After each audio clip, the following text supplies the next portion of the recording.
Hello viewers, thank you for joining me. I've tried to start this review several times, and each time my approach just felt wrong. I guess where I want to start is just by saying that I hit a bit of an anime dry spell. Not that I haven't enjoyed what I've been watching, for the most part, it's just been a string of slower shows lately. I got myself into the mindset that I'd regroup starting with April's review. As such, there was no pressure on my choice for the second series I'd watch for March. Which isn't to say I went looking for a show that I thought was going to suck, but I did allow myself to lower my expectations a bit and choose something I felt I could watch more casually. You can be the judge of how that turned out. Handyman Saitou in Another World is exactly what it promotes itself to be.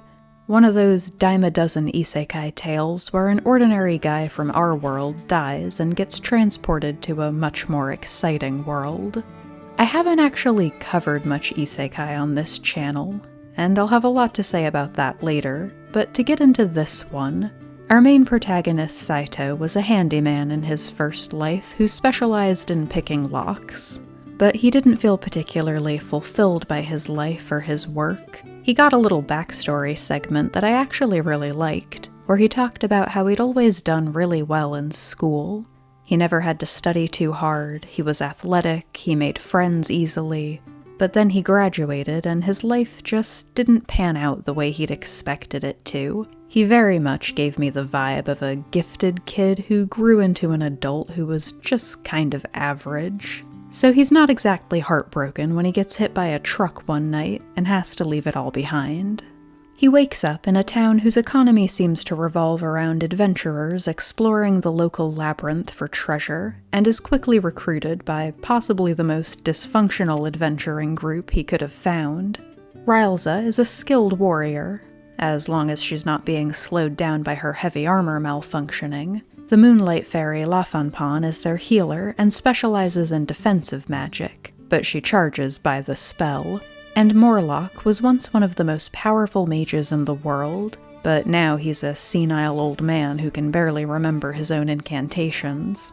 Saitou fits into this group really well, fixing Rylza's armor, memorizing Morlock's spells for him, and especially when it comes to picking the locks on the treasure chests. On one of these adventures, Saitou stumbles across a hidden passage, expanding the dungeon for the first time in decades. This discovery renews the old rumors that there's a wizard living somewhere in this labyrinth who can control time, so adventurers from all over flock to the place, really kickstarting the story. There's a lot to unpack here. To start with the characters, Saitou is upbeat and friendly and determined to be useful. Perfectly likable. Frankly, he doesn't have enough personality to be unlikable. All the other adventurers, with one or two exceptions, are pretty much the same way. Fun and quirky and generally easy to like, just not very deep. Which is fine for the most part. This series is occasionally guilty of doing that everyone finds an excuse to fawn over the bland main character thing, but they were never too over the top with it. The only place it was really an issue for me was when they tried to shoehorn in a romance with Rylza near the end. It just wasn't at all credible to me. Painfully clear that he never felt anything particularly special for her until the story demanded it. I don't think Saitou was quite deep enough for me to buy a romance with anyone. I also spent a lot of time thinking about how this story was told. Most episodes have this really choppy storytelling style. A bunch of mini-adventures patched together. I didn't love it.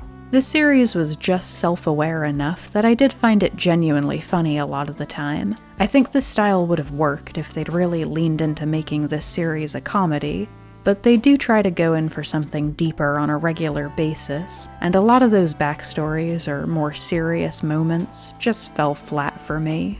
It's hard to get attached to characters when you're constantly flashing away to something else. Especially in the beginning. We meet all the other adventuring teams long before they all come together when the labyrinth expands, and my response to those segments could usually be summed up with, okay, who the hell are these people and why should I care about them?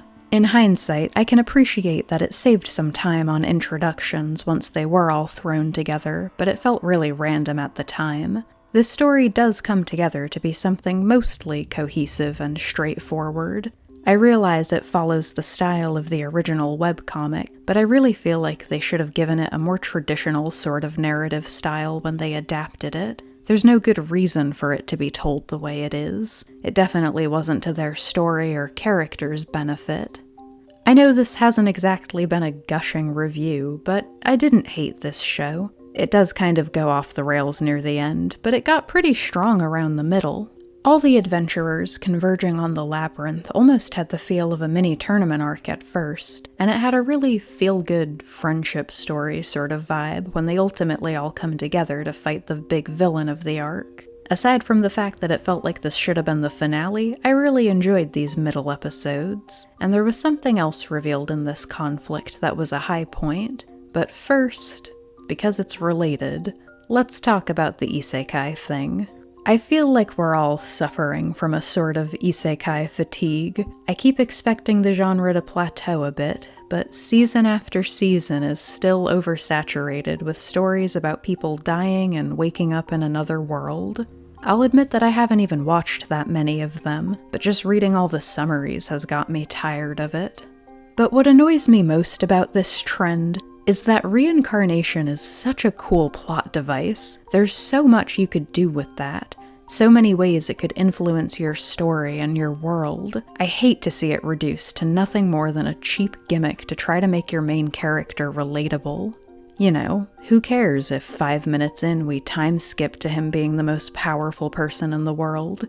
He's just an ordinary human from Earth, just like you. Who needs more character development than that, right? Possibly the best thing about this series is that it actually examines the reincarnation and provides an explanation for how Saitou got here, all wrapped up in some character development for Morlock. While the emotional bits of it still didn't really land, I do think he had the strongest backstory, and there's another twist related to his memory loss that was also a neat surprise. I try to judge every show based on its own merits, but I do think it's kind of impossible to separate one isekai story from the rest of its genre at this point. Handyman Saitou in Another World is one of those shows that's really just okay. I don't plan on ever rewatching it, but some of the worst isekai out there are so bad that they make the ones that are just okay actually seem kind of good. I actually feel like I went a little easy on this show. I was willing to give it points for things I'd normally take for granted. I don't think this series is really going to stick with me in any way as we move forward, but it did have a couple cool developments, a few high points, and it's one more show I can tick off the list. Thank you for watching.